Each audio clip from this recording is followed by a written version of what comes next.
chào! Hello everyone! Welcome back to Learn Vietnamese with Annie. After 2 videos for first grade, today we're going to study one of the most basic things in Vietnamese language is pronunciation. You know, Vietnamese language uses a phonetic writing system, which means each spoken sound is represented by a letter. So if you master Vietnamese pronunciation and how it is represented, you can read all Vietnamese words, although you don't understand the meaning. Therefore, pronunciation is worth studying. Today, we will have a look on the first part of pronunciation episode, the Vietnamese basic phonetic structure and initial consonants. First of all, I would like to tell you some information about Vietnamese writing system. Long time ago, we used the Chinese characters to represent the sounds. However, nowadays we use the alphabets instead. It can be a big advantage for those who know English, right?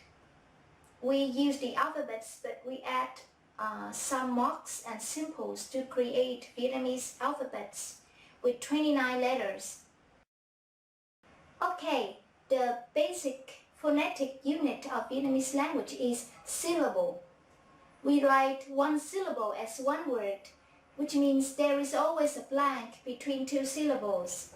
Let's look at one example. Tôi thích đi du lịch. I love to travel. In this sentence, you see the blanks separate each syllable from others. A syllable can be a complete word, but sometimes we need more than 2 syllables to create a word. In this sentence, tôi thích and đi are words formed by 1 syllable, and du lịch is a word formed by 2 syllables. Let's pick up one example to analyze the basic structure of a Vietnamese syllable, the syllable cũng. We have g, the initial consonant, u, vowel, ng, final sound, which can be consonant or vowel. The mark is the tone of the syllable. Vowel and tone are the 2 essential parts of a syllable. A syllable can lack of initial or final sound, but it can't lack of main vowel and tone. Next, we will study the first part of a syllable, initial consonants.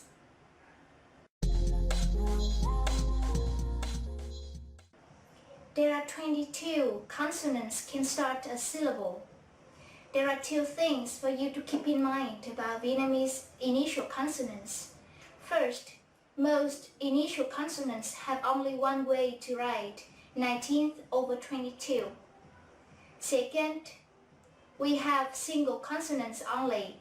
There is no doubled consonant in Vietnamese, though sometimes you can see 1 syllable is represented by more than 1 letter. Now let's have a look on each initial consonant.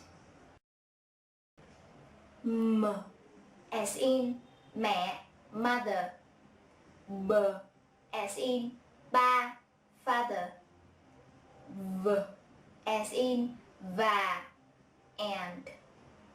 F, as in phở. This is Vietnamese representative food. Oh, you should know that the sound is f, but we write ph for spelling, always. The next 2 sounds is t and th. The difference between these 2 sounds is t is unaspirated. When you pronounce it, there is no airflow coming out from your throat. Th, in the other hand, is aspirated. When you pronounce it, there is an airflow coming out from your throat. To practice these 2 sounds, you can use a paper, put in front of your mouth. Th can make the paper moving, but the cannot. You see the difference? Now look at an example. We have tiền, money, no airflow, so the paper not moving. Tiền. And then thiền, which means then. Make the paper move. One more time. Thiền.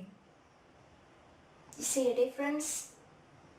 The, as in đi, to go. It's quite close to the English the, as in daughter, but not exactly the same. You can make it sound a bit harder and with more tension, then it will become the Vietnamese the. Oh, one more thing. In Vietnamese language, the letter D stands for another consonant, which I will discuss later on, so don't mispronounce, okay? N, as in no, being full. The next two sounds are S and Sh. S, as in xa, far, remote, and Sh, as in số, number. The difference between them is as between she and she. In Southern accent, we unify these two sounds. Therefore, sh becomes s. For example, the word sương, dew, is pronounced exactly the same with the word sương, which means born. L, as in là, to be. The next two sounds are d and y.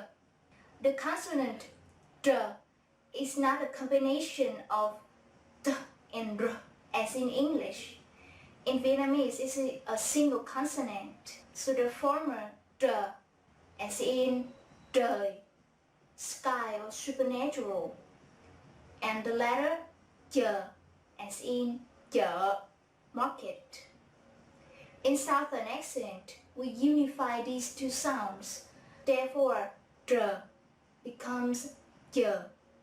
For example, the word trưa, noon, is pronounced exactly the same with the word chưa, which means not yet.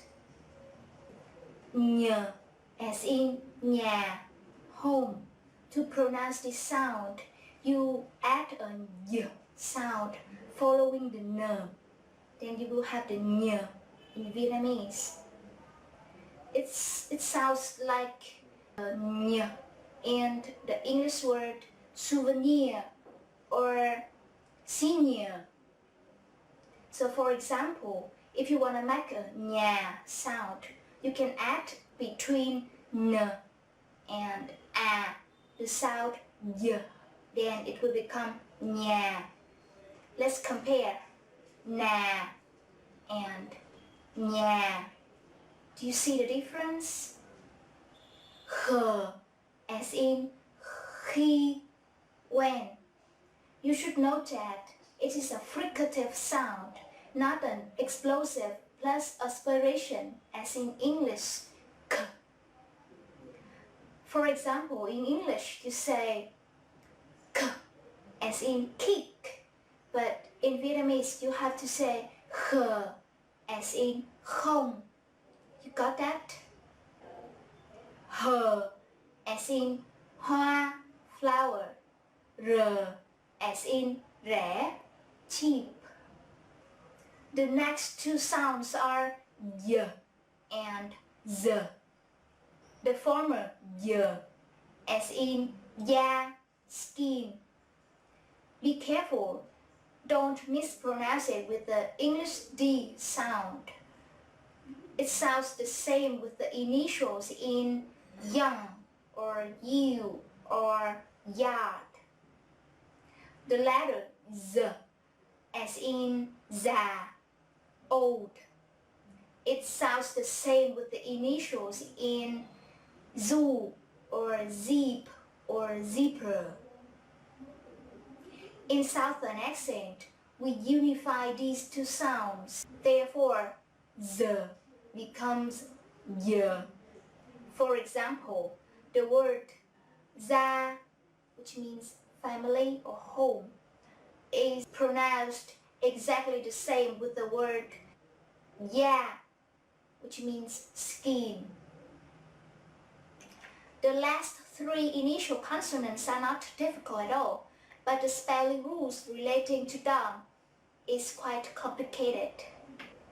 G, as in ga station. Ng, as in Nga, Russia. In my opinion, this is a difficult consonant because in many languages such as English, Chinese, Korean, etc., it appears only as a final sound.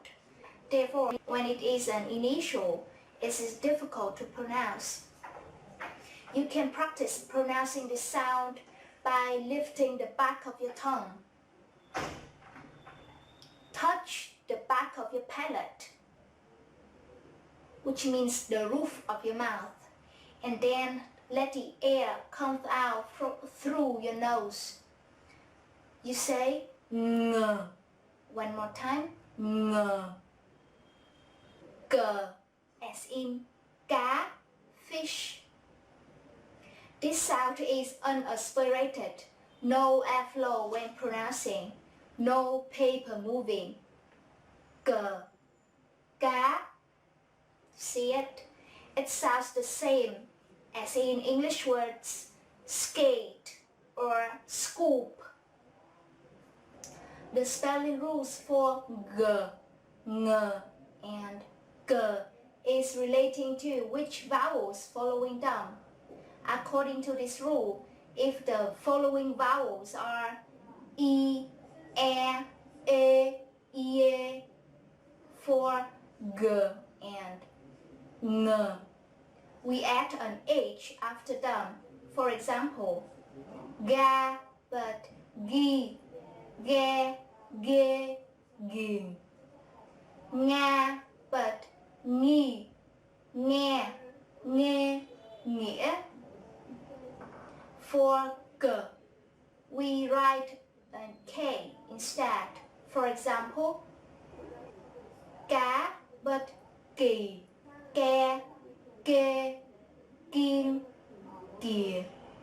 You should note that this rule is for spelling. It does not affect the sound at all.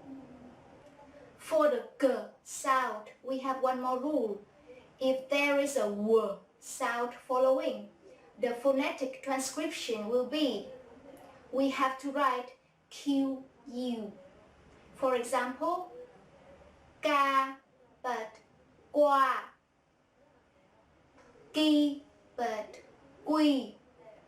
This rule, one more time, is for spelling. It does not affect the sound at all.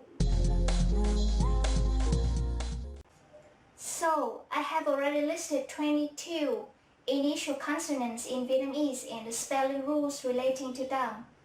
Please watch this video as much as possible to get familiar with them before we move to the next part of Vietnamese syllable. So that's it for today. I hope you enjoy this video, enjoy learning Vietnamese, and leave a comment so I can improve my next videos for you. Thanks for watching. See you next time. Xin chào và hẹn gặp lại.